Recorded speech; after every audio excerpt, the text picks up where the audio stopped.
Mr. Pastor. And then, so you can see, makita nyo na po dito yung SAM. Na-download ko na po siya. And then,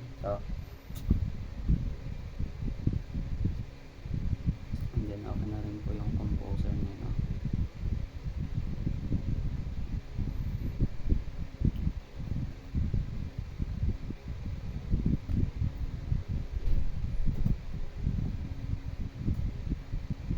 Ayan, okay na rin po. And then,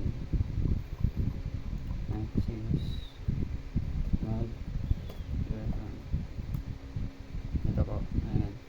Ito po yung version niya po. And then, okay na din po siya sa Laravel din po. Okay na din yung Laravel ba? Ayan, check mo din.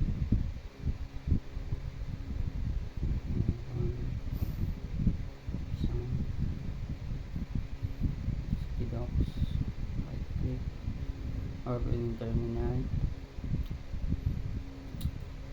Yes.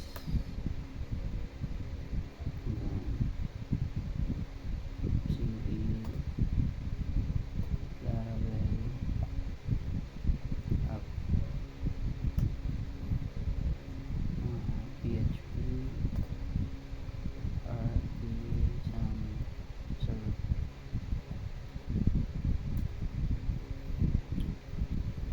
Then, control, click.